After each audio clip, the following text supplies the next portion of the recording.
In today's video, I'm going to teach you how to onboard clients to Basecamp.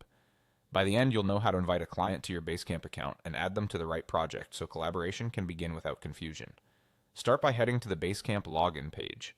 Enter your email, click Next, then type your password to sign in.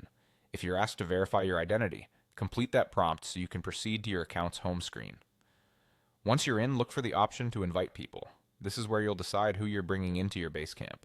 Choose the option labeled A Client You're Doing Work For. This ensures they'll be treated as a client with the right boundaries and visibility, rather than as an internal teammate. Click Next to continue. You'll see a form where you'll enter their details. Add the client's first and last name, then their company or organization. Include the email address where they'll receive the invitation. Double check the spelling here to avoid delays.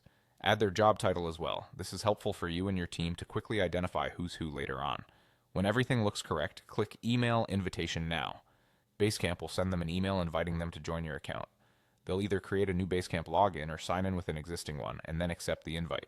After they've accepted, it's time to add them to a specific project. Go back to the home screen, then open the project where you want this client to collaborate. Inside the project, find and click Set Up People. Switch to the Client section to manage client access for this project and select Add People. Begin typing the client's name in the field provided. Basecamp will search your account and show matching results. Select the correct person.